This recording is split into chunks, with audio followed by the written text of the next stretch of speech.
ਵਾਹਿਗੁਰੂ ਜੀ ਕਾ ਖਾਲਸਾ ਵਾਹਿਗੁਰੂ जी की फतेह। ਅਮਰੀਕਾ ਦੇ ਵਿੱਚ spectrum RCN cable networks, Canada ਦੇ ਵਿੱਚ ਬੈਲ 5 ਕੇਬਲ ਨੈਟਵਰਕ ਰਾਹੀਂ ਅਤੇ world wide global CPN, roku, Jadoo TV, TV84 online streaming, Shava TV ਜਾਂ ਫਿਰ ਫੇਸਬੁੱਕ ਰਾਹੀਂ ਸਾਡਾ ਇਹ ਸ਼ੋਅ ਦੇਖ ਰਹੇ ਸਾਰੇ ਦਰਸ਼ਕਾਂ ਦਾ ਮੈਂ ਅਮਰਵੀਰ ਸਿੰਘ ਅੱਜ ਦੇ ਪ੍ਰੋਗਰਾਮ ਵਿੱਚ ਸਵਾਗਤ ਕਰਦਾ। ਵਿਊਅਰਸ, ਜਿੱਥੇ ਪੰਜਾਬ ਦੇ ਲੋਕਾਂ ਵੱਲੋਂ ਹਾਲ ਹੀ ਵਿੱਚ ਹੋਈਆਂ ਪੰਜਾਬ ਵਿਧਾਨ ਸਭਾ ਚੋਣਾਂ ਦੇ ਨਤੀਜਿਆਂ ਦਾ ਬੇਸਬਰੀ ਦੇ ਨਾਲ ਇੰਤਜ਼ਾਰ ਕੀਤਾ ਜਾ ਰਿਹਾ ਹੈ, ਉੱਥੇ ਹੀ ਦਿੱਲੀ ਦੇ ਗੁਰਦੁਆਰਾ ਸਾਹਿਬਾਨਾਂ ਦੇ ਪ੍ਰਬੰਧ ਲਈ ਸਿਆਸੀ ਪਾਰਟੀਆਂ ਪੂਰੀ ਤਰ੍ਹਾਂ ਸਰਗਰਮ ਹੋ ਚੁੱਕੀਆਂ ਨੇ। 46 ਮੈਂਬਰਾਂ ਵਾਲੀ ਦਿੱਲੀ ਸਿੱਖ ਗੁਰਦੁਆਰਾ ਮੈਨੇਜਮੈਂਟ ਕਮੇਟੀ ਲਈ ਕੁੱਲ 335 ਉਮੀਦਵਾਰ ਚੋਣ ਮੈਦਾਨ ਵਿੱਚ ਹਨ। ਅੱਜ ਅਕਾਲੀ ਦਲ ਦਿੱਲੀ ਵੱਲੋਂ ਪਰਮਜੀਤ ਸਿੰਘ ਸਰਨਾ ਦੀ ਅਗਵਾਈ ਵਿੱਚ ਪਾਰਟੀ ਦਾ ਚੋਣ ਮਨੋਰਥ ਪੱਤਰ ਵੀ ਜਾਰੀ ਕੀਤਾ ਗਿਆ ਅਤੇ ਸੱਤਾਧਾਰੀ ਬਾਦਲ ਦਲ ਦੀ ਪੰਜਾਬ ਵਿਚਲੀ ਲੀਡਰਸ਼ਿਪ ਨੇ ਇਨ੍ਹਾਂ ਚੋਣਾਂ ਤੋਂ ਦੂਰੀ ਬਣਾਉਣਾ ਹੀ ਠੀਕ ਸਮਝਿਆ ਹੋਇਆ। 26 ਫਰਵਰੀ ਨੂੰ ਹੋਣ ਵਾਲੀਆਂ ਚੋਣਾਂ ਵਿੱਚ ਕੀ ਸਮੀਕਰਨ ਬਣ ਰਹੇ ਹਨ ਅਤੇ ਕਿਹੜੀ ਸਿਆਸੀ ਪਾਰਟੀ ਗੁਰਦੁਆਰਾ ਸਾਹਿਬਾਨਾਂ ਦੇ ਪ੍ਰਬੰਧ ਵਿੱਚ ਆ ਸਕਦੀ ਹੈ, ਇਨ੍ਹਾਂ ਪਹਿਲੂਆਂ ਤੇ ਅੱਜ ਅਸੀਂ ਦਿੱਲੀ ਤੋਂ ਉੱਘੇ ਪੱਤਰਕਾਰ ਸਰਦਾਰ ਗੁਰਚਰਨ ਸਿੰਘ ਬੱਬਰ ਨਾਲ ਗੱਲਬਾਤ ਕਰਾਂਗੇ, ਜੋ ਦਿੱਲੀ ਤੋਂ ਸਾਡੇ ਨਾਲ ਫੋਨ ਲਾਈਨ ਤੇ ਜੁੜ ਚੁੱਕੇ ਨੇ। ਆਓ ਅੱਜ ਦੀ ਵਿਚਾਰ ਚਰਚਾ ਦੀ ਸ਼ੁਰੂਆਤ ਕਰਦੇ ਹਾਂ। ਹਾਂਜੀ ਬੱਬਰ ਸਾਹਿਬ, ਵਾਹਿਗੁਰੂ ਜੀ ਕਾ ਖਾਲਸਾ ਵਾਹਿਗੁਰੂ ਜੀ ਕੀ ਫਤਿਹ। ਵਾਹਿਗੁਰੂ ਜੀ ਕੀ ਫਤਿਹ। ਬੱਬਰ ਸਾਹਿਬ, ਤੁਹਾਡਾ ਸਵਾਗਤ ਹੈ ਜੀ ਅੱਜ ਦੇ ਸ਼ੋਅ ਦੇ ਵਿੱਚ। ਬਹੁਤ ਸ਼ੁਕਰੀਆ, ਬਹੁਤ ਮਿਹਰਬਾਨੀ। ਬੱਬਰ ਸਾਹਿਬ, ਜਿਵੇਂ ਕਿ ਸਾਨੂੰ ਸਾਰਿਆਂ ਨੂੰ ਪਤਾ ਹੈਗਾ ਕਿ 26 ਤਰੀਕ ਨੂੰ ਜਿਹੜੀਆਂ ਚੋਣਾਂ ਹੋਣੀਆਂ ਨੇ ਉਹਦੇ ਵਿੱਚ 335 ਉਮੀਦਵਾਰ ਨੇ ਜਿਹੜੇ ਉਹ ਵੱਖ-ਵੱਖ ਸਿਆਸੀ ਪਾਰਟੀਆਂ ਦੇ ਵੱਲੋਂ ਚੋਣ ਮੈਦਾਨ ਦੇ ਵਿੱਚ ਉਤਰੇ ਹੋਏ ਨੇ। ਗੁਰਦੁਆਰਾ ਸਾਹਿਬਾਨਾਂ ਦੀਆਂ ਜਿਹੜੇ ਸੇਵਾ ਪ੍ਰਬੰਧ ਹੈਗਾ ਉਹਦੇ ਲਈ ਜਿਹੜੀ ਇਹ ਚੋਣ ਹੋ ਰਹੀ ਹੈ।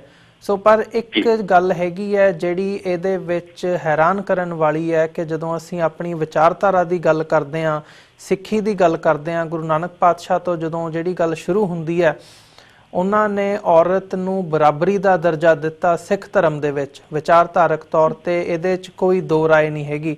ਗੁਰੂ ਨਾਨਕ ਸਾਹਿਬ ਦੇ ਸ਼ਬਦ ਸੀਗੇ, ਸੋ ਕਿਉ ਮੰਦਾ ਆਖੀਆ ਜਿਤ ਜੰਮੈ ਰਾਜਾਨ। ਪਰ ਅੱਜ ਅਸੀਂ ਕਿਤੇ ਨਾ ਕਿਤੇ ਜਿਹੜਾ ਵਿਤਕਰਾ ਹੈਗਾ ਉਹਨੂੰ ਤੁਸੀਂ ਬ੍ਰਾਹਮਣਵਾਦ ਦੇ ਨਾਲ ਜੋੜ ਕੇ ਦੇਖ ਲਓ ਜਾਂ ਕਲਚਰਲੀ ਜੋੜ ਕੇ ਦੇਖ ਲਓ ਤੇ ਉਹ ਜਿਹੜਾ ਉਹ ਪਾਰਟ ਹੈ ਉਹ ਸਾਡੇ ਵਿੱਚ ਕਿਤੇ ਨਾ ਕਿਤੇ ਮੰਨਫੀ ਹੁੰਦਾ ਨਜ਼ਰ ਆਉਂਦਾ ਹੈ। ਇਹਦੀ ਉਦਾਹਰਣ ਇਹਨਾਂ ਚੋਣਾਂ ਦੇ ਵਿੱਚ ਜੇ ਦੇਖਣਾ ਹੋਵੇ ਤਾਂ 335 ਉਮੀਦਵਾਰਾਂ ਦੇ ਵਿੱਚੋਂ ਸਿਰਫ ਇੱਕ ਔਰਤ ਉਮੀਦਵਾਰ ਹੈਗੀ ਹੈ ਪੰਥਕ ਸੇਵਾ ਦਲ ਵੱਲੋਂ, ਰਜਿਸਟਰਡ ਪਾਰਟੀ ਵੱਲੋਂ ਜਿਹੜੀ ਉਮੀਦਵਾਰ ਹੈ। ਅਦਰਵਾਈਜ਼ 335 ਦੇ ਵਿੱਚੋਂ ਸਿਰਫ ਇੱਕ ਉਮੀਦਵਾਰ ਦਾ, ਔਰਤ ਉਮੀਦਵਾਰ ਦਾ ਹੋਣਾ ਇਹ ਕੀ ਮਾਇਨੇ ਰੱਖਦਾ ਹੈ ਸਿੱਖਾਂ ਦੇ ਲਈ? ਇਹਨੂੰ ਤੁਸੀਂ ਕਿਵੇਂ ਦੇਖਦੇ ਹੋ ਇਹ ਸਾਰੇ ਪਾਰਟ ਨੂੰ? ਅਮਰਵੀਰ ਜੀ, ਇਹ ਤੇ ਸਿੱਖ ਕੌਮ ਦਾ ਜਿਹੜਾ ਸ਼ੀਸ਼ਾ ਹੈ ਨਾ ਵਿਚਾਰਧਾਰਾ ਦਾ, ਉਹ ਸਾਫ਼ ਦਿਖਣ ਲੱਗ ਪਿਆ ਕਿ ਜਿਹੜਾ ਬਦਲਾਵ ਸਿੱਖ ਸੋਚ ਹੀ ਚਾਹ ਰਿਹਾ ਹੈ, ਸਿੱਖ ਵਿਚਾਰਧਾਰਾ ਦੇ ਵਿਚਾਰ ਰਿਹਾ, ਇਹ ਉਸ ਦਾ ਨਮੂਨਾ ਹੈ। ਕਿਉਂਕਿ ਸਭ ਤੋਂ ਵੱਡਾ ਖਤਰਾ ਹੀ ਇਸ ਗੱਲ ਦਾ ਹੈ ਕਿ ਸਾਰੀਆਂ ਸਿਆਸੀ ਵੱਡੀਆਂ ਪਾਰਟੀਆਂ ਜਿਹੜੀਆਂ ਹਿੰਦੁਸਤਾਨ ਦੇ ਵਿੱਚ ਨੇ ਉਹ ਸਾਰੀਆਂ ਦਿੱਲੀ ਸਿੱਖ ਗੁਰਦੁਆਰਾ ਕਮੇਟੀ ਤੇ ਕਬਜ਼ਾ ਕਰਨ ਦੀ ਹੋੜ ਵਿੱਚ ਨੇ। ਔਰ ਇਹ ਜਿਹੜੀ ਹੋੜ ਹੈ ਇਹਦੇ 'ਚ BJP RSS ਦਾ ਜਿਹੜਾ ਦਬਦਬਾ ਹੈ ਉਹ ਪਿਛਲੇ 20 ਸਾਲਾਂ ਤੋਂ ਦਿੱਲੀ ਗੁਰਦੁਆਰਾ ਕਮੇਟੀ ਤੇ ਬੜਾ ਜ਼ਬਰਦਸਤ ਹੈ ਜੀ। ਜੇ ਤੁਸੀਂ ਇੱਦਾਂ ਮੰਨ ਲਓ ਕਿ 1984 ਤੋਂ ਬਾਅਦ ਜਿਹੜਾ ਦੌਰ ਸ਼ੁਰੂ ਹੁੰਦਾ ਹੈ, ਉਸ ਦੌਰ ਤੋਂ ਬਾਅਦ ਸਿੱਖਾਂ ਦੀ ਸੋਚ, ਦਿੱਲੀ ਦੇ ਸਿੱਖਾਂ ਦੀ ਮੈਂ ਗੱਲ ਜ਼ਿਆਦਾ ਕਰਾਂਗਾ ਜੀ, ਸੋਚ 'ਚ ਬੜਾ ਫਰਕ ਆਇਆ। ਸਰਦਾਰ ਕਹਿਣ ਨੂੰ ਸਟੇਜਾਂ ਤੇ ਬਹੁਤ ਗੱਲਾਂ ਕਰਨਗੇ, ਲੀਡਰਸ਼ਿਪ ਬੜੀਆਂ ਗੱਲਾਂ ਕਰੇਗੀ, ਪਰ ਘਰਾਂ ਦੇ ਵਿੱਚ, ਪਰਿਵਾਰਾਂ ਦੇ ਵਿੱਚ ਰਹਿਣ ਵਾਲੇ ਜਿਹੜੇ ਸਿੱਖ ਨੇ ਉਹ ਆਪਣੀ ਸਰਦਾਰੀ ਕਾਇਮ ਕਰਕੇ ਬੈਠੇ ਜੀ। ਉਹ ਸਿੱਖ ਬੀਬੀਆਂ ਨੂੰ ਉਨੀ ਆਜ਼ਾਦੀ ਦੇਣ ਨੂੰ ਬਿਲਕੁਲ ਤਿਆਰ ਨਹੀਂ, ਉਹ ਨਾ ਦੇ ਰਹੇ ਨੇ। ਬੜਾ ਦਬਦਬਾ ਰੱਖਦੇ ਨੇ ਅਸੀਂ ਸਰਦਾਰ ਜਿਹੜੇ ਜੀ। ਨਾ ਇਹ ਸਟੇਜਾਂ ਤੇ ਕਹਿਣਾ ਕਿ ਬਾਬਾ ਜੀ ਨੇ ਇਹ ਕਿਹਾ, ਗੁਰਬਾਣੀ ਦਾ ਰਸਤਾ ਸਾਨੂੰ ਇਹ ਹੈ, ਪਰ ਹਕੀਕਤ ਦੇ ਵਿੱਚ ਜਿਹੜੀ ਗੱਲ ਹੈ ਉਸ ਤੇ ਬਿਲਕੁਲ ਉਲਟ ਜਾ ਰਹੀ ਹੈ। ਉਹ ਇੱਕ ਬਹੁਤ ਵੱਡਾ ਸਾਡੀ ਵਿਚਾਰਧਾਰਾ ਦੇ ਵਿੱਚ ਬਦਲਾਵ ਆ ਰਿਹਾ, ਜਿਹੜਾ ਅਸੀਂ ਜ਼ੁਬਾਨੀ ਤੌਰ ਤੇ ਨਹੀਂ ਕਹਿ ਰਹੇ ਜੀ, ਸਟੇਜਾਂ ਦੇ ਅਸੀਂ ਮੰਨਣ ਨੂੰ ਤਿਆਰ ਨਹੀਂ ਹਾਂ, ਪਰ ਹਕੀਕਤ ਵਿੱਚ ਪ੍ਰੈਕਟੀਕਲ ਅਸੀਂ ਕੁਝ ਵੀ ਸਿੱਖ ਬੀਬੀਆਂ ਦਾ ਬਹੁਤ सम्मान ਕਰਨ ਦੀ ਤਰਫ ਨਹੀਂ ਵੱਧ ਰਹੇ, ਸਗੋਂ ਅਸੀਂ ਉਹਨਾਂ ਨੂੰ ਇੱਕ ਕਿਸਮ ਦਾ ਦਬਾਅ ਦੇ ਵਿੱਚ ਰੱਖਿਆ ਹੋਇਆ। ਪਰਿਵਾਰਾਂ ਦੇ ਵਿੱਚ ਵੀ ਮੈਂ ਦੇਖਦਾ ਪਿਆ, ਕਿਉਂਕਿ ਮੇਰਾ ਕੰਮ ਸੋਸ਼ਲ ਹੈ ਔਰ ਮੈਂ ਬੜੇ ਪਰਿਵਾਰਾਂ ਵਿੱਚ ਜਾਣਾ ਦਿੱਲੀ ਦੇ ਵਿੱਚ, ਮੈਂ ਦੇਖਦਾ ਕਿ ਬੀਬੀਆਂ ਦਾ ਜਿਹੜਾ ਘਰਾਂ ਦੇ ਵਿੱਚ ਵੀ ਮਾਹੌਲ ਹੈ ਉਹ ਵੀ ਜਿਹੜਾ ਉਹ ਦਬਾ ਕੇ ਰੱਖਿਆ ਹੋਇਆ ਲੋਕਾਂ ਨੇ। ਤੇ ਆਜ਼ਾਦੀ ਦੇਣੀ ਹੈ ਉਹਨਾਂ ਨੇ, ਆਜ਼ਾਦੀ ਦੀ ਦੂਰ ਦੀ ਗੱਲ ਹੈ। ਜੀ ਬੱਬਰ ਸਾਹਿਬ, ਤੁਸੀਂ ਜੋ ਗੱਲ ਕੀਤੀ ਹੈ ਉਹ ਕਿਤੇ ਨਾ ਕਿਤੇ ਪ੍ਰੈਕਟੀਕਲੀ ਅੱਜ ਸਹੀ ਜਾਪਦੀ ਹੈ, ਤੇ ਉਮੀਦ ਕਰਦੇ ਹਾਂ ਅਸੀਂ ਕਿ ਆਉਣ ਵਾਲੇ ਸਮੇਂ ਦੇ ਵਿੱਚ ਜਿਹੜੀ ਜਾਗਰੂਕਤਾ ਹੈਗੀ ਹੈ ਸਿੱਖਾਂ ਦੇ ਵਿੱਚ ਉਹ ਆਵੇ ਤੇ ਇਹਨੂੰ ਅਸੀਂ ਦੂਰ ਕਰ ਸਕੀਏ। ਜੇ ਹੁਣ ਅਸੀਂ ਦਿੱਲੀ ਸਿੱਖ ਗੁਰਦੁਆਰਾ ਪ੍ਰਬੰਧਕ ਕਮੇਟੀ ਦੀਆਂ ਜਿਹੜੀਆਂ ਚੋਣਾਂ ਨੇ ਉਹਦੇ ਹਵਾਲੇ ਨਾਲ ਗੱਲ ਕਰੀਏ ਤਾਂ ਤੁਸੀਂ ਮੈਂਸ਼ਨ ਕੀਤਾ ਹੈ ਕਿ ਜਿਹੜੀਆਂ ਵੱਖ-ਵੱਖ ਸਿਆਸੀ ਧਿਰਾਂ ਹੈਗੀਆਂ ਨੇ, ਵੱਡੀਆਂ ਪਾਰਟੀਆਂ ਨੇ, ਉਹਨਾਂ ਦੇ ਵਿੱਚ ਹੋੜ ਲੱਗੀ ਹੋਈ ਹੈ ਪ੍ਰਬੰਧਾਂ ਦੇ ਵਿੱਚ ਜਿਹੜਾ ਹੈਗਾ ਆਪਣਾ ਸਥਾਨ ਜਿਹੜਾ ਉਹ ਜਮਾਉਣ ਦੀ। ਸੋ ਇਹਦੇ ਵਿੱਚ ਅਕਾਲੀ ਦਲ ਬਾਦਲ ਵੀ ਸ਼ਾਮਲ ਹੈ, ਅਕਾਲੀ ਦਲ ਦਿੱਲੀ ਸ਼ਾਮਲ ਹੈ, ਜਿਹੜੇ ਅਕਾਲ ਤਖਤ ਦੇ ਸਾਬਕਾ ਜਥੇਦਾਰ ਭਾਈ ਰਣਜੀਤ ਸਿੰਘ, ਜਿਹੜਾ ਆਮ ਆਦਮੀ ਪਾਰਟੀ ਵੱਲੋਂ ਵੀ ਇੱਕ ਜਿਹੜਾ ਹੈਗੀ ਹੈ ਉਹ ਧਿਰ ਸਾਹਮਣੇ ਆਈ ਹੋਈ ਹੈ, ਤੇ ਭਾਈ ਬਲਦੇਵ ਸਿੰਘ ਵਡਾਲਾ ਤੇ ਭਾਈ ਰਣਜੀਤ ਸਿੰਘ ਇਕੱਠਿਆਂ ਹੋ ਕੇ ਉਹ ਕਰ ਰਹੇ ਆ। ਸੋ ਜਿਹੜੀਆਂ ਮੇਨ ਧਿਰਾਂ ਹੈਗੀਆਂ ਨੇ ਜੋ ਇਸ ਵਕਤ ਸੀਨ ਦੇ ਉੱਪਰ ਨੇ ਦਿੱਲੀ ਦੇ ਵਿੱਚ ਇਹਨਾਂ ਚੋਣਾਂ ਦੇ ਵਿੱਚ ਜੋ ਪੂਰੀ ਸਰਗਰਮੀ ਦਿਖਾ ਰਹੀਆਂ ਨੇ, ਇਹਨਾਂ ਸਾਰਿਆਂ ਨੂੰ ਤੁਸੀਂ ਕਿਵੇਂ ਐਨਾਲਾਈਜ਼ ਕਰਦੇ ਹੋ? ਕਿਹੜੀ ਪਾਰਟੀ ਕਿੱਥੇ ਖੜੀ ਹੈ ਅੱਜ ਦੀ ਡੇਟ ਦੇ ਵਿੱਚ, ਤੇ ਆਉਣ ਵਾਲੇ ਸਮੇਂ ਦੇ ਵਿੱਚ ਇਹਨਾਂ ਚੋਣਾਂ ਦੇ ਵਿੱਚ ਜੇ ਇਹਨਾਂ ਪਾਰਟੀਆਂ ਦਾ ਕਿਰਦਾਰ ਵੀ ਦੇਖਣਾ ਹੋਵੇ ਉਹਨੂੰ ਤੁਸੀਂ ਕਿਵੇਂ ਦੇਖਦੇ ਹੋ, ਤੇ ਇਹਨਾਂ ਦਾ ਪ੍ਰਭਾਵ ਕਿੰਨਾ ਕੁ ਨਜ਼ਰ ਆਉਂਦਾ ਦਿੱਲੀ ਦੇ ਸਿੱਖਾਂ ਦੇ ਵਿੱਚ? ਦੇਖੋ ਅਮਰਵੀਰ ਜੀ, ਜਿਹੜੀਆਂ ਇਹ ਚੋਣਾਂ ਨੇ ਇਹ ਧਾਰਮਿਕ ਸਥਾਨਾਂ ਦੀ ਵਾਸਤੇ ਨਹੀਂ ਹੈ। ਆ ਚੋਣਾਂ ਕੋਈ ਐਮਐਲਏ ਨਹੀਂ ਬਣਨਾ, MP ਨਹੀਂ ਬਣਨਾ, ਲੋਕ ਸਭਾ 'ਚ ਨਹੀਂ ਜਾਣਾ, ਵਿਧਾਨ ਸਭਾ 'ਚ ਨਹੀਂ ਜਾਣਾ, ਸਰਕਾਰ ਦੇ ਵਿੱਚ ਰੂਲ ਨਹੀਂ ਕਰਨਾ। ਸਿੱਖ ਸੰਗਤ ਨੇ ਗੁਰਦੁਆਰਿਆਂ ਵਿੱਚ ਮੱਥਾ ਟੇਕਣਾ ਜੀ, ਉਹ ਜਿਹੜਾ ਦਾਨ ਹੈ ਉਸ ਤੋਂ ਬਾਅਦ ਗੁਰਦੁਆਰਿਆਂ ਦਾ ਪ੍ਰਬੰਧ ਉਸ ਗੋਲਕ ਤੋਂ ਚੱਲਣਾ ਹੈ। ਆ ਜਿਹੜਾ ਮੈਨੀਫੈਸਟੋ ਜਿਹੜੇ ਜਾਰੀ ਕਰ ਰਹੇ ਨੇ, ਇਹਨਾਂ ਨੂੰ ਕੋਈ ਪੁੱਛੇ ਤੁਸੀਂ ਕਿਸ ਚੀਜ਼ ਦੇ ਮੈਨੀਫੈਸਟੋ ਜਾਰੀ ਕਰ ਰਹੇ ਹੋ? ਗੋਲਕ ਤੋਂ ਪੈਸਾ ਲੈਣਾ, ਸੰਗਤ ਨੇ ਮੱਥਾ ਟੇਕਣਾ। ਆ ਰੁਝਾਨ ਜਿਹੜਾ ਚੱਲ ਰਿਹਾ ਹੈ, ਇਹ ਇਦਾਂ ਇਲੈਕਸ਼ਨ ਲੜ ਰਹੇ ਨੇ ਸਰਦਾਰ ਦਿੱਲੀ ਦੇ 325 ਬੰਦੇ ਨੇ ਕੁੱਲ ਲੜਨ ਵਾਲੇ, ਔਰ 6 ਪਾਰਟੀਆਂ ਨੇ ਔਰ ਬਾਕੀ ਆਜ਼ਾਦ ਉਮੀਦਵਾਰ ਨੇ। ਤੁਸੀਂ ਜੇ ਕਿਸੇ ਕੋਲ ਪੁੱਛੋ ਬਈ ਤੁਸੀਂ ਕਿਸ ਚੀਜ਼ ਦੇ ਮੈਨੀਫੈਸਟੋ ਜਾਰੀ ਕਰ ਰਹੇ ਹੋ, ਤੁਸੀਂ ਰੂਲਰ ਬਣਨ ਜਾ ਰਹੇ ਹੋ, ਤੁਸੀਂ ਸਰਕਾਰ ਬਣਾਉਣ ਜਾ ਰਹੇ ਹੋ, ਤੁਸੀਂ ਲੋਕਾਂ ਕੋਲ ਟੈਕਸ ਲੈਣਾ ਹੈ, ਤੁਸੀਂ ਰੂਲ ਕਰਨਾ ਹੈ, ਇੱਥੇ ਸੰਗਤ ਦਾ ਪੈਸਾ, ਤੁਸੀਂ ਸੇਵਾ ਕਰਨ ਜਾਣਾ ਹੈ। ਪਰ ਦੇਖਣ ਚ ਅਮਰਵੀਰ ਜੀ ਜੋ ਆ ਰਿਹਾ ਹੈ, ਵੱਡੇ ਵੱਡੇ ਬੋਰਡ ਲੱਗ ਰਹੇ ਨੇ ਸੜਕਾਂ ਤੇ ਦਿੱਲੀ ਦੀਆਂ ਜੀ, ਔਰ ਵੱਡੇ ਵੱਡੇ ਹੋਰਡਿੰਗ, ਔਰ ਤੁਸੀਂ ਦੇਖੋ ਪੋਸਟਰ, ਹੈਂਡਬਿਲ, ਉਹ ਬਹੁਤ ਵੱਡਾ ਕੰਪੇਨ। ਸਰਦਾਰ ਉਦਾਂ ਦਾ ਕੰਪੇਨ ਕਰ ਰਿਹਾ ਹੈ ਜਿੱਦਾਂ ਦਾ ਕੰਪੇਨ ਕੋਈ MP ਬਣਨ ਵਾਸਤੇ ਕਰਦਾ, ਔਰ ਇਸ ਤਰ੍ਹਾਂ ਦਾ ਕੰਪੇਨ ਕਰ ਰਹੇ ਨੇ, ਜਲੂਸ, ਜਲਸੇ, ਮੀਟਿੰਗ, ਰੋਟੀਆਂ, ਪਾਰਟੀਆਂ, ਜਿਹੜਾ ਇਹ ਕਾਫਲਾ ਚੱਲ ਪਿਆ ਹੈ, ਇਹ ਸੇਵਾ ਕਰਨ ਜਾ ਰਹੇ ਨੇ। ਸੇਵਾ ਕਰਨ ਵਾਲੇ ਬੰਦੇ ਇਤਨਾ ਪੈਸਾ ਕਿਉਂ ਉਡਾ ਰਹੇ ਨੇ? ਅਸਲ ਵਿੱਚ ਇਹਨਾਂ ਉਮੀਦਵਾਰਾਂ ਦੇ ਪਿੱਛੇ, ਪਰਦੇ ਦੇ ਪਿੱਛੇ BJP ਜੀ, RSS, ਕਾਂਗਰਸ, ਬਾਦਲ ਪਰਿਵਾਰ ਪਰਦੇ ਦੇ ਪਿੱਛੇ ਰਹਿ ਕੇ ਇਹ ਬੰਦੇ ਜਿਹੜੇ ਨੇ ਅੱਗੇ ਮੋਹਰੇ ਇਹਨਾਂ ਨੇ ਆਪਣੇ ਖੜੇ ਕਰ ਦਿੱਤੇ। ਆ ਜਿਹੜੇ ਬੰਦੇ ਨੇ ਇਹਨਾਂ ਬਾਣੀ ਵਾਲੇ ਨੇ ਜ਼ਿਆਦਾ 90% ਮੈਂ ਕਹਿ ਰਿਹਾ ਅਮਰਵੀਰ ਜੀ ਨਾ ਇਹ ਬਾਣੀ ਵਾਲੇ ਨੇ ਨਾ ਬਾਣੇ ਵਾਲੇ ਨੇ। ਗੁਰੂ ਘਰ ਦੇ ਵਿੱਚ ਸੇਵਾ ਕਰਨ ਜਾ ਰਹੇ ਨੇ ਗੁਰੂ ਨਾਨਕ ਦੇ ਦਰ ਤੇ, ਨਾ ਬਾਣੀ ਹੈ ਨਾ ਬਾਣਾ ਹੈ। ਦਾੜੀਆਂ ਇਹਨਾਂ ਦੀਆਂ ਕਾਲੀਆਂ ਨੇ 90% ਬੰਦਿਆਂ ਦੀਆਂ ਜੀ। ਤੁਸੀਂ ਦੱਸੋ 50% ਦਾਰੂ ਪੀਣ ਵਾਲੇ ਨੇ, ਮੋਰ ਦੈਨ 50%। ਬਾਣੀ ਕੰਠ ਨਹੀਂ ਇਹਨਾਂ ਨੂੰ, 80% ਬੰਦਿਆਂ ਨੂੰ ਬਾਣੀ ਕੰਠ ਨਹੀਂ।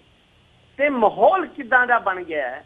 ਗੁਰਦੁਆਰੇ ਸਿਆਸੀ ਪਾਰਟੀਆਂ ਕਬਜ਼ਾ ਕਰਨਾ ਚਾਹੁੰਦੀਆਂ ਨੇ ਗੁਰੂ ਘਰ ਤੇ ਜੀ। ਉਹ ਇਸ ਕਰਕੇ ਕਬਜ਼ਾ ਕਰਨਾ ਚਾਹੁੰਦੀਆਂ ਨੇ ਕਿ ਦੇਸ਼ ਦੇ ਵਿੱਚ ਜਿਹੜੀਆਂ ਸਿਆਸੀ ਪਾਰਟੀਆਂ ਨੇ ਉਹਨਾਂ ਨੇ ਵੱਡੇ ਚੁਣਾਵ ਲੜਨੇ।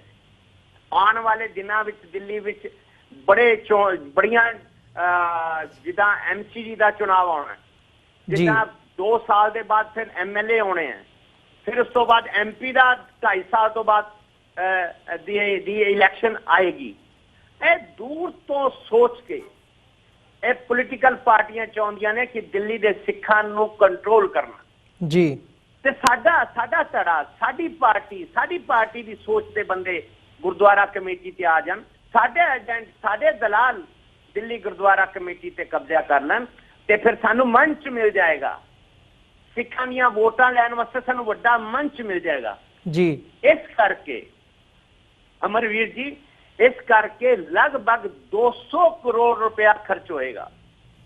ਇਤਨਾ ਵੱਡਾ ਖਰਚਾ ਇਸ ਕਰਕੇ ਹੋ ਰਿਹਾ ਹੈ ਕਿ ਗੁਰਦੁਆਰਿਆਂ ਤੇ ਕੰਟਰੋਲ ਕਰਨਾ ਹੈ, ਸਕੂਲਾਂ ਤੇ ਕੰਟਰੋਲ ਕਰਨਾ ਹੈ, ਕਾਲਜ ਦੇ ਉੱਤੇ ਕੰਟਰੋਲ ਕਰਨਾ ਹੈ, ਜਿੰਨੇ ਕਾਲਜ ਨੇ, ਜਿੰਨੇ ਸਕੂਲ ਨੇ, ਇਹਨਾਂ ਸਾਰਿਆਂ ਤੇ ਕੰਟਰੋਲ ਕਰਨਾ ਹੈ ਜੀ। ਔਰ ਸਾਰੇ ਗੁਰਦੁਆਰਿਆਂ ਤੇ ਕੰਟਰੋਲ ਕਰਨਾ ਹੈ, ਔਰ ਸਾਰੀ ਦਿੱਲੀ ਦੀ ਸਿੱਖ ਸੰਗਤ ਤੇ ਕੰਟਰੋਲ ਕਰਨਾ ਹੈ। ਤੇ ਇਸ ਮੰਚ ਨੂੰ ਲੈਣ ਵਾਸਤੇ बीजेपी और RSS, कांग्रेस और बादल परिवार मिल के पर्दे ਦੇ ਪਿੱਛੇ ਇਹ ਪੈਸਾ ਲਗਾ ਰਹੇ ਨੇ। ਜੀ ਬੱਬਰ ਸਾਹਿਬ, ਜਿਵੇਂ ਤੁਸੀਂ ਮੇਨਲੀ ਗੱਲ ਕੀਤੀ ਹੈ BJP ਦੀ, RSS ਦੀ, ਬਾਦਲ ਪਰਿਵਾਰ ਦੀ, ਤੇ ਜੇ ਅਸੀਂ ਜਿਹੜੀਆਂ ਵਿਰੋਧੀ ਧਿਰਾਂ ਹੈਗੀਆਂ ਨੇ, ਜਿਹੜੀਆਂ ਰਿਵਾਇਤੀ 2 ਪਾਰਟੀਆਂ ਨੇ, ਉਹਨਾਂ ਨੂੰ ਛੱਡ ਕੇ ਗੱਲ ਕਰੀਏ, ਅਕਾਲੀ ਦਲ ਬਾਦਲ ਤੇ ਅਕਾਲੀ ਦਲ ਦਿੱਲੀ ਨੂੰ ਛੱਡ ਕੇ ਜਿਹੜੀਆਂ ਨਵੀਆਂ ਜਮਾਤਾਂ ਇਸ ਵਾਰ ਉੱਭਰ ਕੇ ਸਾਹਮਣੇ ਆਈਆਂ ਨੇ, ਉਹ ਭਾਵੇਂ ਆਮ ਆਦਮੀ ਪਾਰਟੀ ਦੇ ਨਾਲ ਸੰਬੰਧਿਤ ਹੋਣ, ਭਾਵੇਂ ਉਹ ਸਿੱਖ ਸਦਭਾਵਨਾ ਲਹਿਰ ਦੀ ਗੱਲ ਹੋਵੇ, ਭਾਈ ਰਣਜੀਤ ਸਿੰਘ ਤੇ ਭਾਈ ਬਲਦੇਵ ਸਿੰਘ ਵਡਾਲਾ ਦੀ ਗੱਲ ਹੋਵੇ, ਜਿਹੜੀਆਂ ਇਹ ਧਿਰਾਂ ਨੇ, ਕੀ ਤੁਸੀਂ ਇਹਨਾਂ ਦੇ ਵਿੱਚ ਕੋਈ ਡਿਫਰੈਂਸ ਦੇਖਦੇ ਹੋ ਰਿਵਾਇਤੀ ਪਾਰਟੀਆਂ ਦੇ ਨਾਲੋਂ, ਜਿਵੇਂ ਤੁਸੀਂ ਸਾਰਾ ਉਹਨਾਂ ਦਾ ਵਰਤਾਰਾ ਹੈਗਾ ਜਿਹੜਾ ਉਹ ਸਾਡੇ ਨਾਲ ਸਾਂਝਾ ਕੀਤਾ? ਨਹੀਂ, ਮੈਂ ਦੇਖਦਾ ਅਮਰਵੀਰ ਜੀ, ਮੈਂ ਦੇਖਦਾ ਕਿ ਲਗਭਗ ਜਿਹੜੇ ਥੋੜੇ ਜਿਹੇ ਬੰਦੇ ਭਾਈ ਰਣਜੀਤ ਸਿੰਘ ਨੇ ਖੜੇ ਕੀਤੇ ਨੇ, ਜੇ ਥੋੜੇ ਜਿਹੇ ਵਡਾਲਾ ਨੇ ਕੀਤੇ ਨੇ, ਕੋਈ ਦਿੱਲੀ ਦੇ ਸਿੱਖਾਂ ਦਾ ਇਦਾਂ ਦਾ ਰੁਝਾਨ ਨਹੀਂ ਜੀ। ਮੈਂ ਦੇਖ ਰਿਹਾ ਕਿ ਦਿੱਲੀ ਦੇ ਵਿੱਚ RSS, ਆਮ ਆਦਮੀ ਪਾਰਟੀ ਨੇ ਆਪਣੇ ਆਪ ਨੂੰ ਵਿਡਰਾ ਕਰ ਰੱਖਿਆ ਕਿ ਅਸੀਂ ਚੁਣਾਵ ਨਹੀਂ ਲੜ ਰਹੇ। ਉਹ ਜਿਹੜਾ ਪੰਥਕ ਦਲ ਹੈ ਉਹ ਸਾਡਾ ਦਲ ਨਹੀਂ ਹੈ, ਔਰ ਨਾ ਹੀ ਅਸੀਂ ਚੋਣਾਂ 'ਚ ਪਾਰਟਿਸਿਪੇਟ ਕਰਾਂਗੇ। ਅਰਵਿੰਦ ਕੇਜਰੀਵਾਲ ਨੇ ਪ੍ਰੈਸ ਕਾਨਫਰੰਸ ਕਰਕੇ ਵੀ ਕਹਿ ਦਿੱਤਾ ਜੀ। ਹੁਣ ਗੱਲ ਹੈ ਬੜੀ ਦੂਸਰਿਆਂ ਦੀ। ਆ ਜਿਹੜੇ ਬੰਦਿਆਂ ਦਾ ਤੁਸੀਂ ਨਾਂ ਲਿਆ, ਲੋਕ ਇਹਨਾਂ ਨੂੰ ਕੋਈ ਬਹੁਤਾ ਅਹਿਮੀਅਤ ਨਹੀਂ ਦੇ ਰਹੇ, ਔਰ ਜਿਹੜਾ ਆਮ ਸਿੱਖ ਹੈ ਦਿੱਲੀ ਦਾ 3,80,000 ਵੋਟਾਂ ਨੇ, ਜਿਹਦੇ ਚ 50% ਵੋਟਾਂ ਭੁਗਤਣਗੀਆਂ ਜੀ। ਲਗਭਗ 1,90,000 2 ਲੱਖ ਵੋਟਾਂ ਪੈ ਜਾਣਗੀਆਂ। ਆਦੀਆਂ ਬੀਬੀਆਂ ਮੰਨ ਲਓ, ਬਾਕੀ ਬੰਦੇ ਮੰਨ ਲਓ ਜੀ। ਤੁਸੀਂ ਇਹ ਦੇਖੋ ਕਿ ਜਿਹੜਾ ਰੁਝਾਨ ਹੈ ਦਿੱਲੀ ਦੇ ਵਿੱਚ, ਉਹ ਗਲੀ ਗਲੀ ਤੱਕ RSS ਦੀ ਪਕੜ ਹੈ। ਗਲੀ ਗਲੀ ਦਿੱਲੀ ਦੀ ਹਰ ਗਲੀ ਵਿੱਚ RSS ਦੀ ਪਕੜ ਹੈ, BJP ਦੀ ਪਕੜ ਹੈ, ਔਰ ਕਾਂਗਰਸ ਪਾਰਟੀ ਦੀ ਪਕੜ ਹੈ ਜੀ। ਜਿਹੜਾ ਦਿੱਲੀ ਦਾ ਸਿੱਖ ਹੈ, ਜਾਂ ਉਹ ਕਾਂਗਰਸ ਵੱਲ ਜਾਂਦਾ ਹੈ, ਕਾਂਗਰਸ ਦੇ ਪਾਲੇ ਦੇ ਵਿੱਚ, ਜਾਂ ਉਹ BJP ਦੇ ਪਾਲੇ ਜਾਂਦਾ ਹੈ। ਜਿਹੜੇ ਅਕਾਲੀ ਦਲ ਨੇ, ਇਹਨਾਂ ਦਾ ਕੋਈ ਇਤਨੀ ਪਕੜ ਨਹੀਂ। ਇਹ ਗੁਰਦੁਆਰਿਆਂ ਦੇ ਵਿੱਚ ਤੁਹਾਨੂੰ ਬੰਦੇ ਦਿਖਦੇ ਆ, ਪੰਜਾਬ ਦਾ ਵਰਗਾ ਮਾਹੌਲ ਦਿੱਲੀ ਵਿੱਚ ਨਹੀਂ ਹੈਗਾ ਜੀ। ਦਿੱਲੀ ਦਾ ਜਿਹੜਾ ਸਿੱਖ ਹੈ, ਜਾਂ ਕਾਂਗਰਸ ਨਾਲ ਜੁੜਿਆ ਹੋਇਆ, ਜਾਂ BJP ਨਾਲ ਜੁੜਿਆ, ਜਾਂ ਆਮ ਆਦਮੀ ਪਾਰਟੀ ਨਾਲ ਜੁੜਿਆ। ਆਮ ਆਦਮੀ ਪਾਰਟੀ ਨੇ ਆਪਣੇ ਆਪ ਨੂੰ ਪਿੱਛੇ ਕਰ ਲਿਆ ਜੀ। ਰਹਿ ਗਈ ਹੈ ਦੌੜ। ਇਸ ਦੌੜ ਦੇ ਵਿੱਚ ਕਾਂਗਰਸ ਤੇ BJP ਦੇ ਕੋਲ RSS ਵੀ ਹੈ, BJP ਹੈ ਖੁਦ ਹੈ, BJP ਕੋ ਬਾਦਲ ਪਰਿਵਾਰ ਵੀ ਹੈ ਜੀ। ਇਸ ਕਰਕੇ ਬਾਦਲ ਪਰਿਵਾਰ ਦੇ ਹੋਣ ਨਾਲ ਬਾਦਲ ਸਾਹਿਬ ਆਪਣੀ ਤਾਕਤ ਦਾ ਇਸਤੇਮਾਲ ਕਰਕੇ ਪੰਜਾਬ ਤੋਂ, ਹਰਿਆਣਾ ਤੋਂ, ਰਾਜਸਥਾਨ ਤੋਂ ਸਿੱਖ ਦਿੱਲੀ ਸਿੱਖਾਂ ਦੇ ਕਾਫਲੇ ਭੇਜ ਦਿੰਦੇ ਆ। ਪੰਥ ਦਾ ਇਤਨਾ ਸ਼ੋਰ ਮਚਾ ਦੇਣਗੇ, ਅਕਾਲ ਤਖਤ ਦਾ ਇਤਨਾ ਨਾਂ ਵਰਤਣਗੇ, ਔਰ ਗਲੀ ਗਲੀ ਸਿੱਖਾਂ ਦਾ ਹਜੂਮ ਘੁੰਮਣਾ ਸ਼ੁਰੂ ਹੋ ਜਾਏਗਾ ਜੀ। ਔਰ ਜੀ ਪੰਥ ਨੂੰ ਵੋਟਾਂ ਦੇਣੀਆਂ, ਇੱਕ ਮਾਹੌਲ ਬਣ ਜਾਂਦਾ ਹੈ। RSS ਨਾਲ ਹੁੰਦੀ ਹੈ, ਗਲੀ ਗਲੀ RSS ਦੀ ਪਕੜ ਹੈ, ਕਿਸ ਗਲੀ ਕਿੰਨੇ ਸਿੱਖ ਰਹਿੰਦੇ ਆ, ਉਹਨਾਂ ਦੀਆਂ ਵੋਟਾਂ ਕਿਤਨੀਆਂ, ਉਹਨਾਂ ਨੂੰ RSS ਨੂੰ BJP ਨੂੰ ਚੋਣਾਂ ਵੀ ਲੜਨੀਆਂ ਆਉਂਦੀਆਂ ਨੇ ਜੀ। ਇਸ ਕਰਕੇ ਮੈਨੂੰ ਲੱਗਦਾ ਹੈ ਜਿਹੜਾ ਦਿੱਲੀ ਦੇ ਵਿੱਚ ਇੰਡੀਪੈਂਡੈਂਟ ਸਿੱਖ ਨੇ ਉਹਨਾਂ ਵਿੱਚ ਕਈ ਸਿੱਖ ਬੜੇ ਗੁਰਸਿੱਖ ਨੇ।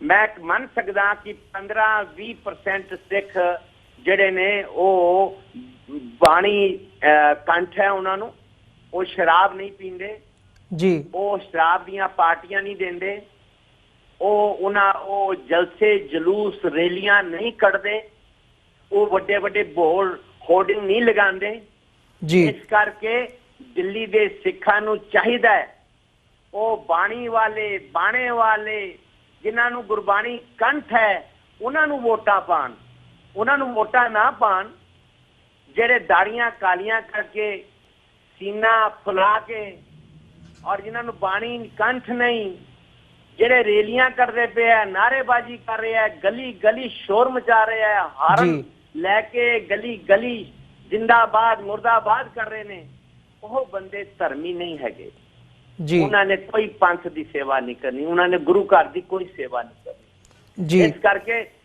ਅਸੀਂ ਤੇ ਦਿੱਲੀ ਦੇ ਸਿੱਖਾਂ ਨੂੰ ਕਹਿ ਰਹੇ ਹਾਂ ਕਿ ਪਾਪ ਨਾ ਕਰਨਾ, ਗੁਨਾਹ ਨਾ ਕਰਨਾ, ਗੁਰੂ ਘਰ ਨੂੰ ਧੋਖਾ ਨਾ ਦੇਣਾ, ਪਾਰਟੀਆਂ ਨੂੰ ਵੋਟ ਨਾ ਪਾਣਾ, ਗੁਰਸਿੱਖ ਨੂੰ ਵੋਟ ਪਾਣਾ, ਗੁਰਸਿੱਖ ਨੂੰ ਵੋਟ ਪਾਓ ਤੁਸੀਂ। ਪਾਰਟੀਆਂ ਦਾ ਮਤਲਬ ਹੀ ਨਹੀਂ ਗੁਰਦੁਆਰਿਆਂ ਤੇ ਕਬਜ਼ਾ ਕਰਨ ਦਾ। ਜੇ ਪਾਰਟੀਆਂ ਨੇ ਗੁਰਦੁਆਰਿਆਂ ਤੇ ਕਬਜ਼ਾ ਕਰ ਲਿਆ ਤੇ ਅਮਰਵੀਰ ਜੀ ਉਹ ਤੁਹਾਡੀ ਗੱਲ ਬਿਲਕੁਲ ਸਾਹਮਣੇ ਆ ਜਾਣੀ ਜਿਹੜੀ ਤੁਸੀਂ ਹੁਣੇ ਬੜੀ ਇੰਪੋਰਟੈਂਟ ਗੱਲ ਕਹੀ ਹੈ। ਮੈਨੂੰ ਬੜਾ ਮੈਂ ਹੈਰਾਨ ਹੋਇਆ ਕਿ ਤੁਸੀਂ ਕਿੰਨੀ ਜ਼ਬਰਦਸਤ ਗੱਲ ਪਕੜੀ ਹੈ। ਸਿਰਫ ਇੱਕ ਬੀਬੀ ਨੂੰ ਵੋਟ ਤੁਸੀਂ ਟਿਕਟ ਦਿੱਤਾ, ਇੱਕ ਬੀਬੀ ਨੂੰ, ਇੱਕ ਬੀਬੀ ਚੋਣ ਲੜ ਰਹੀ ਹੈ। ਇਹ ਬੜੀ ਵੱਡੀ ਗੱਲ ਹੈ, ਇਹ ਸੋਚ ਦਾ ਬਦਲਾਵ ਹੈ, ਇਹ ਸਾਡਾ ਢਹਿੰਦੀ ਕਲਾ ਦਾ ਪ੍ਰਤੀਕ ਹੈ ਜੀ। ਬਿਲਕੁਲ ਬੱਬਰ ਸਾਹਿਬ, ਜਿਹੜਾ ਅਸੀਂ ਬਾਦਲ ਪਰਿਵਾਰ ਦੀ ਜੇ ਗੱਲ ਕਰੀਏ ਤਾਂ ਜਿਵੇਂ ਪੰਜਾਬ ਦੇ ਵਿੱਚ ਜਿਹੜਾ ਮਾਹੌਲ ਬਣਿਆ ਹੋਇਆ ਸੀਗਾ ਗੁਰੂ ਗ੍ਰੰਥ ਸਾਹਿਬ ਦੀ ਬੇਅਦਬੀ ਤੋਂ ਲੈ ਕੇ ਹੋਰ ਜਿਹੜੀਆਂ ਪੰਥ ਵਿਰੋਧੀ ਗਤੀਵਿਧੀਆਂ ਸੀ, ਜੋ ਜਿਹੜੇ ਸਿੱਖ ਹੈਗੇ ਆ ਪੰਜਾਬ ਦੇ ਵਿੱਚ ਉਹ ਬਾਦਲ ਪਰਿਵਾਰ ਦੇ ਕਾਫੀ ਖਿਲਾਫ ਨਜ਼ਰ ਆਏ ਇਹਨਾਂ ਚੋਣਾਂ ਦੇ ਵਿੱਚ।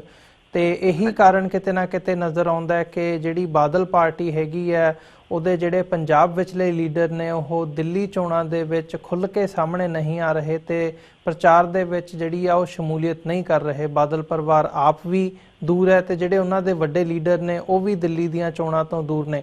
ਸੋ ਕੀ ਇਸ ਫੈਕਟਰ ਦਾ ਪ੍ਰਭਾਵ ਪੈਂਦਾ ਨਜ਼ਰ ਆਉਂਦਾ ਕਿਤੇ ਦਿੱਲੀ ਦੇ ਵਿੱਚ ਕਿ ਜਿਹੜੀ ਸੱਤਾਧਾਰੀ ਧਿਰ ਹੈਗੀ ਹੈ ਉਹਨੂੰ ਇਹਦਾ ਕੋਈ ਨੁਕਸਾਨ ਹੋ ਸਕਦਾ?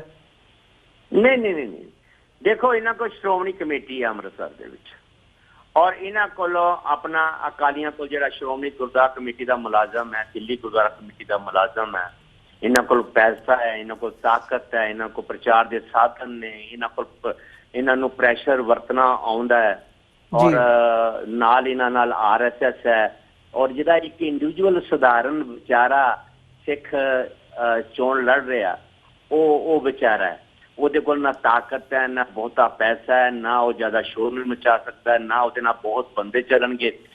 ਲੋਕ ਪ੍ਰੋਫੈਸ਼ਨਲ ਹੋ ਗਏ ਨੇ, ਸੋਚ ਬਦਲਣ ਦੇ ਨਾਲ ਲੋਕ ਵੋਟਾਂ ਖਰੀਦਦੇ ਨੇ, ਜਿਹੜਾ ਕੈਂਡੀਡੇਟ ਸਾਹਮਣੇ ਖੜਾ ਹੈ ਉਹਨੂੰ ਖਰੀਦ ਲੈਂਦੇ ਨੇ। ਭਾਈ ਇਹ ਲੈ 10-15 ਪੇਟੀਆਂ ਪਕੜ ਤੇ ਤੂੰ ਬੈਠ ਜਾ। ਤੇ ਵੋਟਾਂ ਇੱਕ ਇਲਾਕੇ ਦੇ ਵਿੱਚ 10,000 ਵੋਟ ਦੀ ਐਵਰੇਜ ਹੈ, ਇਹ ਵੋਟਾਂ ਖਰੀਦ ਲੈਂਦੇ ਨੇ। ਕਿਤਨੀਆਂ ਵੋਟਾਂ ਨੇ, 100 ਵੋਟਾਂ ਦੇ ਇੰਨੇ ਪੈਸੇ ਹੋ ਗਏ, 5 ਵੋਟਾਂ ਦੇ ਇਤਨੇ ਹੋ ਗਏ, 10 ਪਰਿਵਾਰਾਂ ਦੇ ਇਤਨੇ ਹੋ ਗਏ, ਇਹ ਵੋਟਾਂ ਖਰੀਦ ਲੈਂਦੇ ਨੇ। ਆਹ ਪ੍ਰੈਸ਼ਰ ਵਰਤਣਾ ਇਹਨਾਂ ਨੂੰ ਆਉਂਦਾ ਹੈ। MLA ਦਾ ਪ੍ਰੈਸ਼ਰ ਆ ਜਾਂਦਾ ਹੈ, ਕੌਂਸਲਰ ਦਾ ਆ ਜਾਂਦਾ ਹੈ, MP ਆ ਜਾਂਦਾ ਹੈ, BJP ਦਾ ਰੂਲ ਹੈ, ਕਾਂਗਰਸ ਰੂਲ ਕਰਦੀ ਹੈ, ਇਹਨਾਂ ਦੇ ਵੱਡੇ ਲੀਡਰਾਂ ਦਾ ਪ੍ਰੈਸ਼ਰ ਆ ਜਾਂਦਾ ਹੈ। ਤੁਸੀਂ ਦੇਖੋ ਆ ਜਿਹੜਾ ਤੁਸੀਂ ਕਹਿ ਰਹੇ ਹੋ ਨਾ ਪੰਜਾਬ ਤੋਂ ਅਕਾਲੀ ਦਲ ਤੋਂ ਲੋਕ ਜਿਹੜੇ ਨਾਰਾਜ਼ ਨੇ ਉਹ ਨਹੀਂ ਆਉਣਗੇ, ਨਹੀਂ, ਇਹ ਆਪਣੇ ਬੰਦੇ ਮੈਨੇਜ ਕਰਕੇ ਦਿੱਲੀ ਆਣੇ ਸ਼ੁਰੂ ਹੋ ਗਏ ਨੇ ਜੀ। ਬੰਦੇ ਕਈ ਇਲਾਕਿਆਂ ਵਿੱਚ ਪਹੁੰਚ ਚੁੱਕੇ ਨੇ, ਟੈਂਟ ਲੱਗੇ ਹੋਏ ਨੇ, ਰੋਟੀਆਂ ਪਾਰਟੀਆਂ ਚੱਲ ਰਹੀਆਂ ਨੇ, ਰਾਤ ਨੂੰ ਦਾਰੂ ਵੰਡ ਰਹੇ ਨੇ ਔਰ ਖਾਣ ਪੀਣ ਦਾ ਪੂਰਾ ਇੰਤਜ਼ਾਮ ਖੁੱਲਾ ਡੁੱਲਾ ਔਰ ਗੱਡੀਆਂ ਤੇ ਝੰਡੇ ਲੱਗੇ ਨੇ, ਸੜਕਾਂ ਤੇ ਹੋਰਡਿੰਗ ਬੋਰਡ ਲੱਗ ਰਹੇ ਨੇ।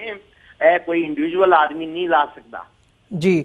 ਬੱਬਰ ਸਾਹਿਬ ਜਾਂਦੇ ਜਾਂਦੇ ਸਾਡੇ ਕੋਲ 2 ਮਿੰਟ ਰਹਿ ਗਏ ਆ, ਸਾਡਾ ਸ਼ੋਅ ਸਮਾਪਤੀ ਦੇ ਵੱਲ ਜਾ ਰਿਹਾ। ਮੈਂ ਅਖੀਰਲਾ ਸਵਾਲ ਤੁਹਾਡੇ ਕੋਲੋਂ ਪੁੱਛਣਾ ਚਾਹੁੰਦਾ ਕਿ ਜਿਹੜੀਆਂ ਰਿਵਾਇਤੀ ਪਾਰਟੀਆਂ ਨੇ, ਕੀ ਇਸ ਵਾਰ ਕੋਈ ਸੰਭਾਵਨਾ ਲੱਗਦੀ ਹੈ ਵੀ ਜਿਹੜੀ ਕੋਈ ਤੀਜੀ ਧਿਰ ਹੈਗੀ ਹੈ ਉਹ ਗੁਰਦੁਆਰਾ ਸਾਹਿਬਾਨਾਂ ਦੇ ਪ੍ਰਬੰਧ ਦੇ ਵਿੱਚ ਆ ਸਕਦੀ ਹੈ? ਕੀ ਇਹ ਸੰਭਵ ਹੈ ਜਾਂ ਫਿਰ ਜਿਹੜੀਆਂ ਰਿਵਾਇਤੀ ਪਾਰਟੀਆਂ ਨੇ, ਅਕਾਲੀ ਦਲ ਬਾਦਲ ਜਾਂ ਅਕਾਲੀ ਦਲ ਦਿੱਲੀ, ਉਹਨਾਂ ਦੇ ਵਿੱਚੋਂ ਹੀ ਵਾਪਸ ਕੋਈ ਨਾ ਕੋਈ ਜਿਹੜੀ ਧਿਰ ਹੈਗੀ ਹੈ ਉਹ ਪ੍ਰਬੰਧਾਂ ਦੇ ਵਿੱਚ ਆਊਗੀ? ਬਿਲਕੁਲ ਅਮਰਵੀਰ ਜੀ, ਤੁਸੀਂ ਠੀਕ ਕਿਹਾ। ਇਹ ਦੇਖੋ, ਮੈਂ ਤੁਹਾਨੂੰ ਸਾਫ਼ ਦੱਸ ਦਵਾਂ, ਜਿਹੜਾ ਮਰਜੀ ਜਿੰਨਾ ਮਰਜੀ ਰੋਲਾ ਪਾ ਲੇ, ਗੱਲ ਜਿਹੜੀ ਹੈ ਰੁਪਏ ਦੀ, ਪਾਵਰ ਦੀ, ਤਾਕਤ ਦੀ ਔਰ ਪੋਲੀਟੀਕਲੀ ਪ੍ਰੈਸ਼ਰ ਦੀ ਹੈ ਜੀ। ਇਹ ਦੋਨੋਂ ਜਿਹੜੀਆਂ ਚੀਜ਼ਾਂ ਨੇ ਇਹ ਅਕਾਲੀ ਦਲ ਬਾਦਲ ਦੇ ਕੋਲ ਹੈਗੀਆਂ। ਔਰ ਜੇ ਤੁਸੀਂ ਕਹੋ ਤੇ ਬਾਦਲ ਤੋਂ ਇਲਾਵਾ ਜਿਹੜਾ ਕਾਂਗਰਸ ਦੀ ਸਪੋਰਟ ਤੇ ਦੂਜਾ ਧੜਾ ਹੈ, ਜਿੱਥੇ ਅਮਰਿੰਦਰ ਸਿੰਘ ਦੀ ਟੀਮ ਆ ਸਕਦੀ ਹੈ ਔਰ ਆਏਗੀ, ਔਰ ਜਿੱਥੇ ਕਾਂਗਰਸ ਦੇ ਵੱਡੇ ਲੀਡਰ ਆਣਗੇ ਉਹ ਸਰਨਾ ਪਰਿਵਾਰ ਦੇ ਨਾਲ ਆਣਗੇ। ਸਰਨਾ ਪਰਿਵਾਰ ਜਿਹੜਾ ਉਹ ਕਾਂਗਰਸ ਨਾਲ ਜੁੜਿਆ ਹੋਇਆ ਔਰ ਉਹਨਾਂ ਦੇ ਦੋਸਤ ਮਿੱਤਰ ਸਾਰੇ ਕਾਂਗਰਸ ਪਾਰਟੀ ਦੇ ਵੱਡੇ ਲੀਡਰ ਪੰਜਾਬ ਤੇ ਉਹਨਾਂ ਨਾਲ ਨੇ। ਇੱਧਰ ਦੂਸਰੀ ਤਰਫ ਬੀਜੇਪੀ ਜਿਹੜੀ ਹੈ, RS ਹੈ, ਉਹ ਬਾਦਲ ਪਰਿਵਾਰ ਨਾਲ ਹੈ। ਇਹਨਾਂ ਦੋਨਾਂ ਧੜਾਂ ਦੇ ਵਿੱਚੋਂ ਬੰਦੇ ਤੇ ਦੇਖੋ ਇਹਨਾਂ ਦੋਨਾਂ ਗਰੁੱਪਾਂ ਦੇ ਵਿੱਚੋਂ ਹੀ ਆਉਣੇ ਨੇ।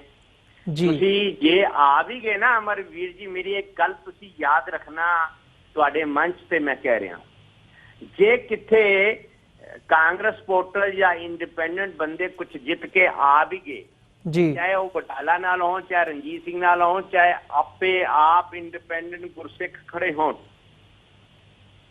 ਤੁਸੀਂ ਮੇਰੀ ਗੱਲ ਯਾਦ ਰੱਖਣਾ, ਜਿੱਤਣ ਤੋਂ ਬਾਅਦ ਇਹਨਾਂ ਨੇ ਜਿੰਨੇ ਵੀ ਬੰਦੇ ਨੇ ਨਾ ਇਹਨਾਂ ਨੇ ਖਰੀਦ ਲੈਣੇ ਜੀ। ਫਿਰ ਧੜਾ ਜਿਹੜਾ ਇਹਨਾਂ ਦਾ ਹੀ ਆਉਣਾ ਹੈ, RSS, BJP ਤੇ ਅਕਾਲੀ ਦਲ ਦਾ, ਕਿਉਂਕਿ ਸਿੱਖਾਂ ਦੀ ਸੋਚ ਬਦਲਣ ਵਾਸਤੇ RSS, BJP ਪੂਰੀ ਤਾਕਤ ਲਗਾ ਦੇਣੀ ਉਹਨਾਂ ਨੇ ਤਾਕਤ ਇਸ ਕਰਕੇ ਲਗਾਣੀ ਹੈ ਕਿ 84 ਤੋਂ ਬਾਅਦ ਜਿਹੜੀ ਸਿੱਖਾਂ ਦੀ ਸੋਚ ਬਦਲਣ ਦਾ ਜਿਹੜਾ ਉਹਨਾਂ ਨੇ ਰਸਤਾ ਅਪਣਾ ਰੱਖਿਆ ਉਸ ਦੇ ਉੱਤੇ ਉਹਨਾਂ ਨੇ ਕੰਮ ਕਰਨਾ ਹੈ। ਕਿਉਂਕਿ RSS ਦਾ ਮੇਨ ਮਕਸਦ ਹੈ ਕਿ ਸਿੱਖਾਂ ਦੀ ਵਿਚਾਰਧਾਰਾ ਔਰ ਸੋਚ ਜਿਹੜੀ ਉਹ ਬਦਲ ਦਿੱਤੀ ਜਾਏ। ਔਰ ਦੂਸਰੀ ਤਰਫ ਕਾਂਗਰਸ ਦਾ ਹੁੰਦਾ ਹੈ ਕਿ ਉਹ ਰੂਲ ਕਰਨ ਵਾਸਤੇ, ਪਾਵਰ ਵਾਸਤੇ, ਸਿੱਖਾਂ ਨੂੰ ਇਸਤੇਮਾਲ ਕਰਨ ਵਾਸਤੇ ਉਹ ਗੁਰਦੁਆਰਾ ਕਮੇਟੀ ਤੇ ਕਬਜ਼ਾ ਕਰਨ ਦੀ ਹੋੜ ਚ ਹੁੰਦੇ ਨੇ। ਇਸ ਕਰਕੇ ਜਿਹੜਾ ਮਰਜ਼ੀ ਜਿੱਤ ਕੇ ਆ ਜਾਏ, ਇਹ ਪਿਛਲੇ 5, 6, 7 ਚੁਣਾਵ ਜਿਹੜੇ ਇਲੈਕਸ਼ਨ ਹੋਏ ਨੇ ਗੁਰਦੁਆਰਾ ਕਮੇਟੀ ਦੇ, ਉਹ ਇਲੈਕਸ਼ਨ ਹੀ ਸਾਬਤ ਕਰਦੇ ਨੇ ਕਿ ਜਿੱਤਣ ਤੋਂ ਬਾਅਦ ਵੀ ਇਹ ਬੰਦੇ ਖਰੀਦ ਲੈਂਦੇ ਨੇ। ਇਹ ਉਹਨਾਂ ਦੇ ਘਰ ਚਲੇ ਜਾਂਦੇ ਨੇ, ਬਾਦਲ ਸਾਹਿਬ, ਸੁਖਬੀਰ ਸਿੰਘ, ਇਹ ਸਾਰੇ ਵੱਡੇ ਜਿਤਨੇ ਵੀ ਅਕਾਲੀ ਨੇ, ਸ਼੍ਰੋਮਣੀ ਕਮੇਟੀ, ਸਾਰੇ ਵੱਡੇ ਲੀਡਰ ਚਲੇ ਜਾਂਦੇ ਨੇ, ਪੰਥ ਕਰਕੇ ਉਹਨਾਂ ਨੂੰ ਆਪਣੇ ਧੜੇ 'ਚ ਮਿਲਾ ਲੈਂਦੇ ਨੇ। ਏਦਾਂ ਹੀ ਹੋਇਆ ਸੀ ਪਿਛਲੀ ਵਾਰ, ਸਰਨਾ ਨਾਲ ਜਿੱਤ ਕੇ ਆਏ ਸੀਗੇ, ਪਾਲਾ ਪੱਟ ਕੇ ਬਾਦਲ ਵਾਰ ਚਲੇ ਗਏ। ਤੇ ਇਸ ਕਰਕੇ ਜਿਹੜਾ ਕਬਜ਼ਾ ਹੈ ਉਹ RSS ਔਰ BJP ਦਾ ਜ਼ਿਆਦਾ ਹੋਣ ਦੇ ਚਾਂਸਸ ਨੇ। ਜੀ ਬੱਬਰ ਸਾਹਿਬ, ਤੁਹਾਡਾ ਸਿੱਖ ਕੌਮ ਤੇ ਬਹੁਤ ਵੱਡਾ ਖਤਰਾ ਹੈ। ਇਹ ਹੁਣ ਦਿੱਲੀ ਦੇ ਸਿੱਖਾਂ ਨੂੰ ਚਾਹੀਦਾ ਵੋਟ ਪਾਉਣ ਵਾਲਿਆਂ ਨੂੰ ਕਿ ਗੁਨਾਹ ਨਾ ਕਰਨ, ਗੁਰਸਿੱਖ ਨੂੰ ਵੋਟ ਪਾਣ, ਪਾਪ ਨਾ ਕਰਨ, ਗੁਰਸਿੱਖ ਨੂੰ ਵੋਟ ਪਾਣ, ਗੁਰੂ ਘਰ RSS, BJP ਔਰ ਕਾਂਗਰਸ ਦੇ ਹਵਾਲੇ ਨਾ ਕਰਨ, ਗੁਰਸਿੱਖ ਦੇ ਹਵਾਲੇ ਕਰਨ, ਪਾਰਟੀਆਂ ਗੁਰਦੁਆਰਿਆਂ ਤੇ ਕਬਜ਼ਾ ਨਾ ਕਰਨ, ਗੁਰਸਿੱਖਾਂ ਦਾ ਗੁਰਦੁਆਰਿਆਂ ਤੇ ਕੰਟਰੋਲ ਹੋਣਾ ਚਾਹੀਦਾ ਹੈ। ਜਿਹੜੇ ਬਾਣੀ ਤੇ ਬਾਣੇ ਵਾਲੇ ਹੋਣ, ਇਹ ਗੁਰੂ ਘਰ ਦਾ ਮਾਮਲਾ ਹੈ, ਇਹ ਕੋਈ MP ਜਾਂ MLA ਦਾ ਚੋਣ ਇਲੈਕਸ਼ਨ ਨਹੀਂ ਹੈ। ਜੀ ਬਿਲਕੁਲ ਬੱਬਰ ਸਾਹਿਬ, ਤੁਹਾਡਾ ਬਹੁਤ-ਬਹੁਤ ਧੰਨਵਾਦ। ਤੁਸੀਂ ਅੱਜ ਆਪਣਾ ਸਮਾਂ ਕੱਢ ਕੇ ਇਹ ਸਾਰੇ ਇਸ਼ੂ ਦੇ ਉੱਪਰ ਵੱਖ-ਵੱਖ ਪਹਿਲੂਆਂ ਤੋਂ ਸਾਡੇ ਦਰਸ਼ਕਾਂ ਦੇ ਨਾਲ ਆਪਣੇ ਵਿਚਾਰ ਸਾਂਝੇ ਕੀਤੇ ਆ। ਅੱਜ ਦੇ ਸ਼ੋਅ ਵਿੱਚ ਅਸੀਂ ਤੁਹਾਡੇ ਕੋਲੋਂ ਇੱਥੇ ਹੀ ਇਜਾਜ਼ਤ ਚਾਹਾਂਗੇ ਜੀ। ਆਗਿਆ ਦਿਓ ਬੱਬਰ ਸਾਹਿਬ, ਫਿਰ ਤੁਹਾਡੇ ਨਾਲ ਗੱਲਬਾਤ ਕਰਾਂਗੇ। ਵਾਹਿਗੁਰੂ ਜੀ ਕਾ ਖਾਲਸਾ, ਵਾਹਿਗੁਰੂ ਜੀ ਕੀ ਫਤਿਹ ਜੀ। ਵਾਹਿਗੁਰੂ ਜੀ ਕੀ ਫਤਿਹ। ਵਿਊਅਰਸ, ਜਿੱਥੇ ਸਾਡਾ ਸਮਾਂ ਅੱਜ ਦੇ ਸ਼ੋਅ ਦਾ ਸਮਾਪਤੀ ਦੇ ਵੱਲ ਜਾ ਰਿਹਾ, ਮੈਂ ਜਾਂਦੇ ਤੁਹਾਨੂੰ ਅਪੀਲ ਕਰਦਿਆਂ ਕਿ ਸਾਡਾ ਜਿਹੜਾ TV 84 ਦਾ ਇਹ ਕਾਰਜ ਹੈਗਾ, ਇਹਨੂੰ ਅੱਗੇ ਵਧਾਉਣ ਦੇ ਲਈ ਸਾਨੂੰ ਤੁਹਾਡੀ ਮਦਦ ਦੀ ਲੋੜ ਹੈਗੀ ਹੈ, ਵਿੱਤੀ ਸਹਾਇਤਾ ਦੀ ਲੋੜ ਹੈਗੀ ਹੈ। ਤੁਸੀਂ ਸਾਨੂੰ ਡੋਨੇਟ ਕਰਨ ਦੇ ਲਈ ਸਾਡੀ ਵੈਬਸਾਈਟ www.tv84.tv ਤੇ ਜਾ ਕੇ ਮੰਥਲੀ ਡੋਨੇਸ਼ਨਸ ਦੇ ਲਈ ਪਲੈਜ ਕਰ ਸਕਦੇ ਹੋ। ਤੇ ਜੇ ਇਸ ਹਵਾਲੇ ਨਾਲ ਤੁਹਾਡਾ ਕੋਈ ਸਵਾਲ ਹੋਵੇ, ਸਾਨੂੰ ਕੁਝ ਪੁੱਛਣਾ ਚਾਹੁੰਦੇ ਹੋਵੋ, ਕੁਝ ਦੱਸਣਾ ਚਾਹੁੰਦੇ ਹੋਵੋ, ਆਪਣੀ ਰਾਏ ਜਾਂ ਸੁਝਾਅ ਭੇਜਣਾ ਚਾਹੁੰਦੇ ਹੋਵੋ, ਤਾਂ ਤੁਸੀਂ ਸਾਨੂੰ ਸਾਡੇ Facebook ਪੇਜ ਦੇ ਥਰੂ ਵੀ ਕੰਟੈਕਟ ਕਰ ਸਕਦੇ ਹੋ, ਜਾਂ ਫਿਰ ਸਾਨੂੰ donate.tv84@gmail.com ਤੇ ਈਮੇਲ ਵੀ ਲਿਖ ਸਕਦੇ ਹੋ। ਇਸੇ ਦੇ ਨਾਲ ਅਸੀਂ ਅੱਜ ਦਾ ਸ਼ੋਅ ਇੱਥੇ ਹੀ ਸਮਾਪਤ ਕਰਦੇ ਹਾਂ। ਕੱਲ੍ਹ ਨੂੰ ਤੁਹਾਡੇ ਨਾਲ ਫਿਰ ਮੁਲਾਕਾਤ ਹੋਵੇਗੀ ਜੀ। ਇਜਾਜ਼ਤ ਦਿਓ। ਵਾਹਿਗੁਰੂ ਜੀ ਕਾ ਖਾਲਸਾ, ਵਾਹਿਗੁਰੂ ਜੀ ਕੀ ਫਤਿਹ ਜੀ।